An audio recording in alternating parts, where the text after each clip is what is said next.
सो binomial distribution विच follows probability distribution, again छोटा सा topic है, एक ही छोटा सा एक्सरसाइज है, उसके अंदर कुछ अराउंड 13 to 14 क्वेश्चन है. वंस अगेन एक वीडियो हमारे तरफ से ऑलरेडी बाइनॉमियल डिस्ट्रीब्यूशन का भी शायद अपलोडेड है, देखने का चांस मिले तो वो देख लेना, वरना ऑलरेडी ये जो चल रहा है ये भी आपको वापस अपलोड करके मिल जाएगा. कुछ बच्चों को जो यहाँ प्रॉब्लम होती है वो प्रॉब्लम है डेफिनेशन. मैं रिपीट करता हूँ, हर चैप्टर में कुछ इंपॉर्टेंट डेफिनेशंस होते हैं, अगर वो डेफिनेशन सही तरीके से आपको फिट हो जाएंगे तो 110% गारंटी कैसा भी क्वेश्चन आने दो, आपको वहाँ पे प्रॉब्लम नहीं हो सकता. Now whenever we talk about binomial distribution, तो बाइनॉमियल डिस्ट्रीब्यूशन के अंदर आपका जो x होता है, x is a discrete random variable. x is a discrete random variable, मतलब आप ऐसा बोल सकते हो कि binomial distribution is nothing but the extended concept of probability distribution. सबसे पहली चीज, बराबर. सो जब भी हम बाइनॉमियल डिस्ट्रीब्यूशन की बात कर रहे हैं, हमारा बाइनॉमियल डिस्ट्रीब्यूशन के अंदर x क्या होता है, x एक डिस्क्रीट रैंडम वेरिएबल होता है. इसे पॉज करना. ओके, सो बाइनॉमियल डिस्ट्रीब्यूशन के अंदर whenever we talk about random variable, x क्या होता है हमारा, डिस्क्रीट रैंडम वेरिएबल. एक ही छोटा सा फॉर्मूला यूज करना है. What is the formula? Formula is NCx p raised to x q raised to n minus x. Yes, what is the formula? NCx p raised to x q raised to n minus x. बराबर है. Formula के अंदर जो terms आपको दिख रहे हैं, बस एक बार वो सही तरीके से टर्म्स बैठ गया, 110% गारंटी के आप बाइनॉमियल डिस्ट्रीब्यूशन के कोई भी सम को अच्छे से कर सकते हैं. Now what are the terms? n का मतलब होता है नंबर ऑफ ट्रायल्स, p का मतलब होता है probability of success in a single trial, q का मतलब होता है probability of failure in a single trial, and x का मतलब होता है number of success required. बराबर है. Now अंडरस्टैंड करने के लिए एक सबसे अच्छा एग्जाम्पल जो मैं बच्चों को एडवाइस दूंगा कि खुद को रिकॉल करने के लिए भी ये एग्जाम्पल आप याद रखा करो. Example, 8 coins are toss. 8 coins are toss. Find the probability of getting exactly 5 heads. देखो एक ही सेंटेंस के अंदर कितनी सारी इंफॉर्मेशन है और वो सारी इंफॉर्मेशन आपको कैसे यूज करनी है ये फॉर्मूला के लिए. सबसे पहला एक्सपेरिमेंट क्या हो रहा है, 8 coins are toss. ये 8 coins को टॉस किया, सबको पता है कि भाई 8 coins को टॉस किया तो कितने आउटकम्स आ सकते हैं. वो मेरा क्वेश्चन नहीं है. मेरा पॉइंट यहां पे इंपॉर्टेंट जो है वो ये है कि अगर 8 coins को टॉस किया तो क्या मैं ऐसा बोल सकता हूं every toss is independent? Every toss is independent. Just a minute.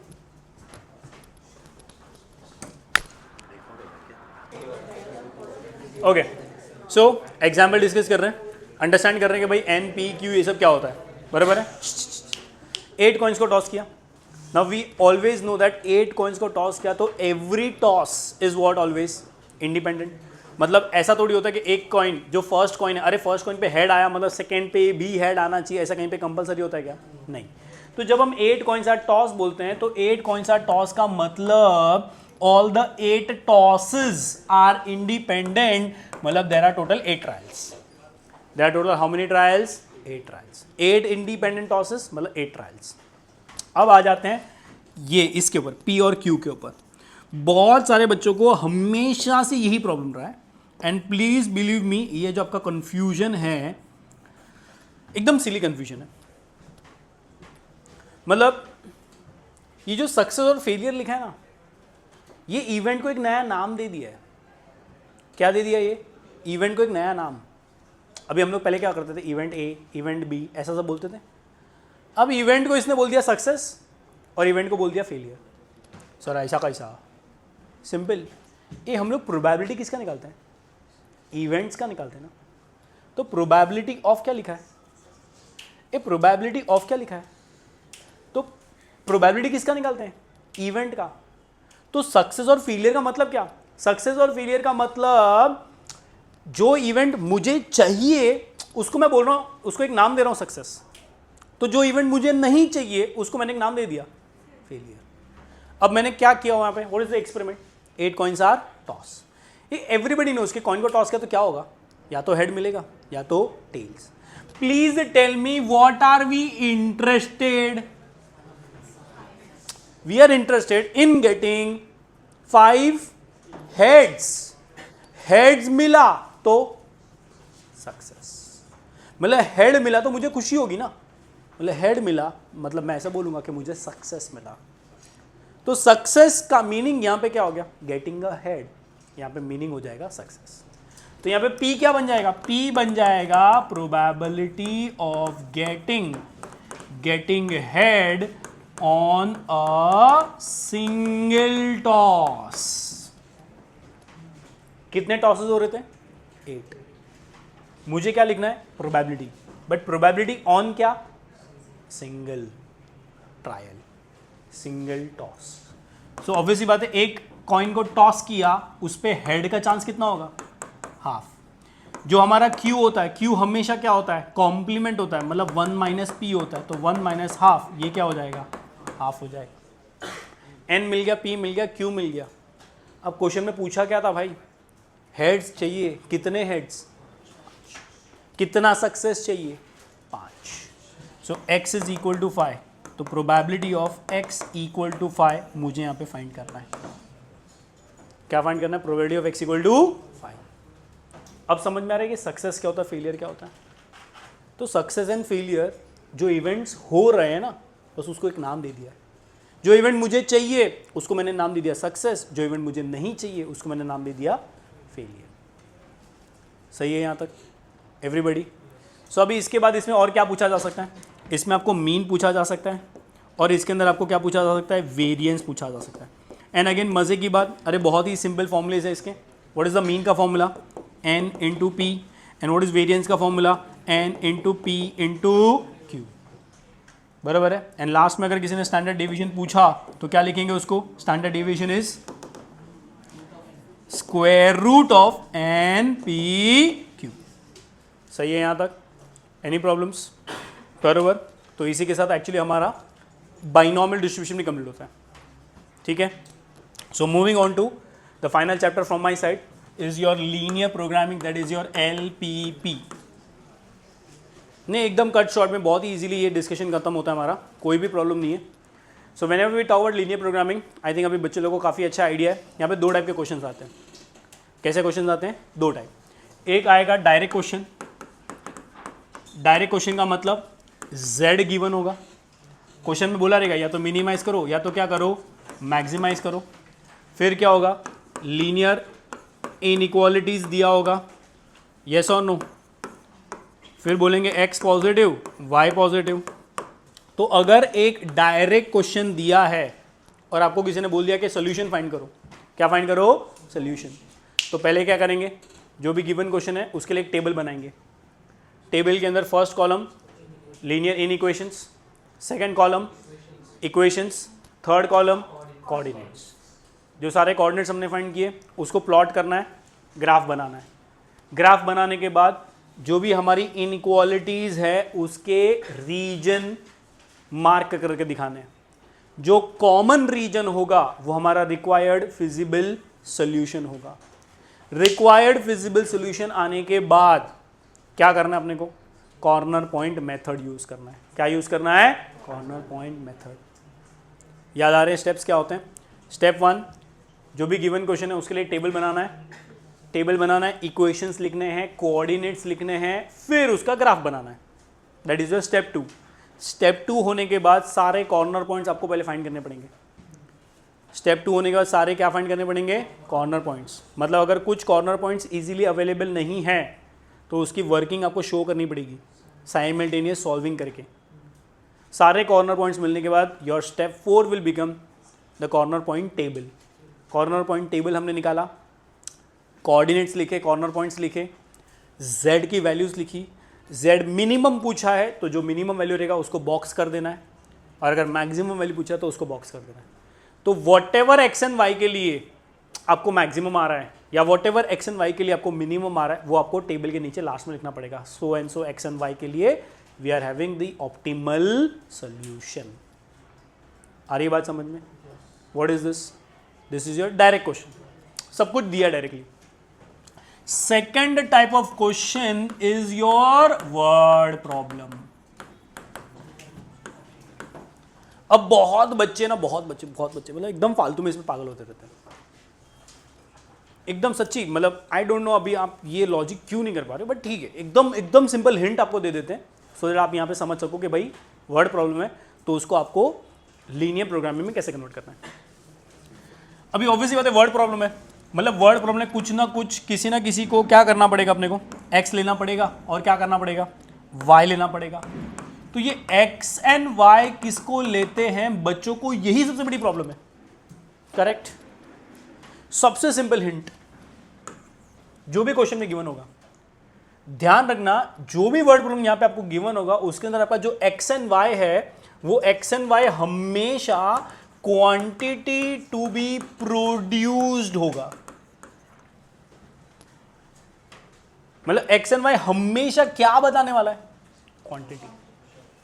तो अगर कोई मैन्युफैक्चरिंग कंपनी की बात किया हुआ है, कोई प्रोडक्शन कंपनी का बात किया हुआ है, तो प्रोडक्शन कंपनी, अरे भाई प्रोडक्शन कंपनी है, वो कुछ ना कुछ प्रोड्यूस कर रहा है, तो वो जो प्रोड्यूस कर रहा है उस प्रोडक्शन में आपकी x क्वांटिटी होगी, आपकी y क्वांटिटी होगी.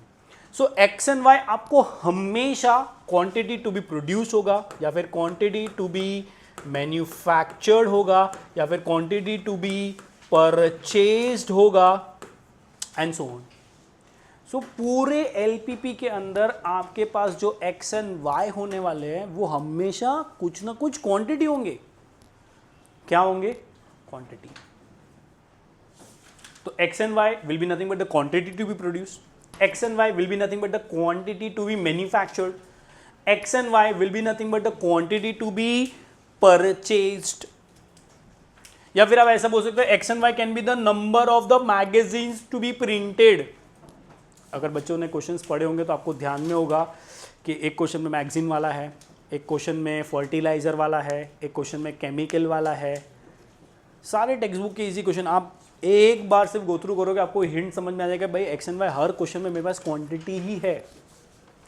आपके टेक्स्ट बुक में सिर्फ एक अच्छा सा क्वेश्चन है जिसमें आपको बहुत खास ध्यान देना पड़ेगा, एंड वो है आपके एक्सरसाइज 7.3 का क्वेश्चन नंबर 8 एंड 9. एक्सरसाइज 7.3 का क्वेश्चन नंबर 8 जो है, क्वेश्चन नंबर 9 जो है, वो थोड़ा सा खास है. ये दोनों क्वेश्चन आपको संभाल के करने हैं और थरली करने हैं. वेरी इंपॉर्टेंट क्वेश्चंस जिसमें अगर एक्स एंड वाई आपने नोटिस नहीं किया तो आपकी बैंड बच जाएगी. है कुछ बच्चे टेक्स्ट बुक कैरी कर रहे हैं, तो जो भी बच्चे टेक्स्ट बुक कैरी कर रहे हैं प्लीज़ एक काम करो, क्वेश्चन नंबर, चलो एक काम करता हूँ मैं बोर्ड पे कर लेता हूँ, 2 मिनट ले लेते हैं, फटफट से अपने को ये मिल जाएगा अभी का अभी, क्वेश्चन भी इजीली हो जाएगा और पता चल जाएगा कि मैं डिस्कस क्या करना चाहता हूँ.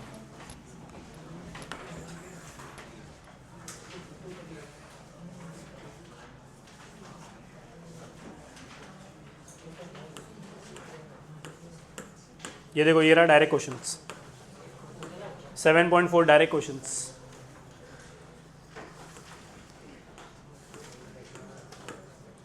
यस, ये रहा question 8 and question 9.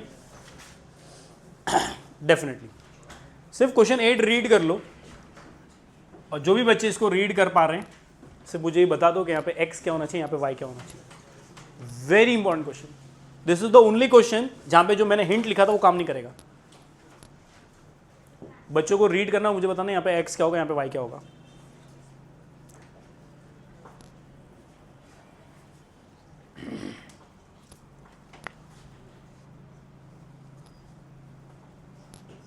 Yes, anybody?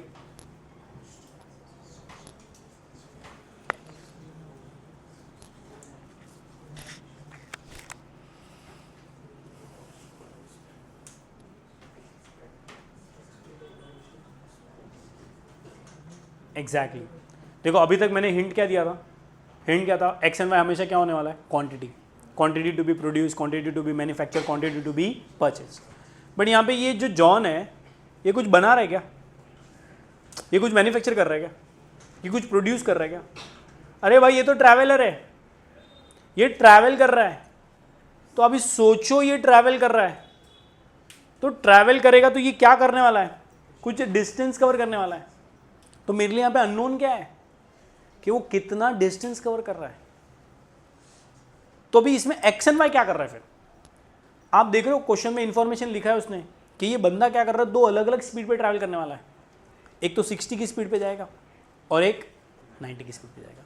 तो मैं ऐसा बोलूंगा कि जब वो 60 की स्पीड पे जाएगा तो वो कुछ डिस्टेंस कवर करेगा, तो that distance has to be taken as x.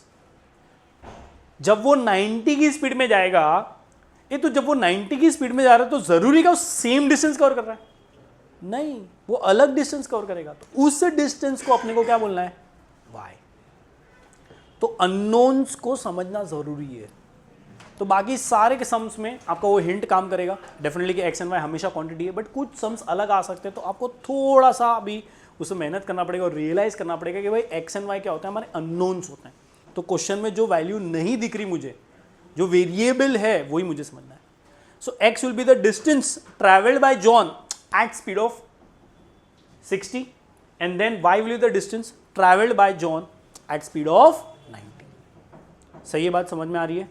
So finally इसको एंड करने के लिए मैं आपको बता दूं कि जब भी हम एलपीपी करते हैं, जब भी हम वर्ड प्रॉब्लम्स कर रहे हैं, तो वर्ड प्रॉब्लम्स में मेजॉरिटी ऑफ द टाइम आपके पास क्वेश्चन आएगा फॉर्म्यूलेट एलपीपी। फॉर्म्यूलेट एलपीपी का मतलब आपको z क्या है वो बताना है, आपको जो लीनियर इन इक्वालिटीज है वो आपको बताना है, एंड फिर आपको स्टॉप करना है। अगर आपको किसी ने वर्ड प्रॉब्लम दिया, फॉर्म्यूलेट बोला, एंड सॉल्व बोला, तब जाके आपको ग्राफ करना है, कॉर्नर टेबल बनाना है, एंड फिर आपको पॉइंट फाइंड करना पड़ेगा। तब तक आपको पॉइंट फाइंड करने की जरूरत नहीं है। फॉर्म्यूलेट बोला, फॉर्म्यूलेट का मतलब z फाइंड कर लो, लीनियर इनइक्वालिटीज फाइंड कर लो, अच्छे से प्रेजेंट कर लो, रीराइट कर लो, एंड देन स्टॉप। तो this are the only two types of question which you will see in your exams in linear programming. ठीक है, सो फाइनली इसी के साथ हमारा रिवीजन हम लोग स्टॉप करते हैं।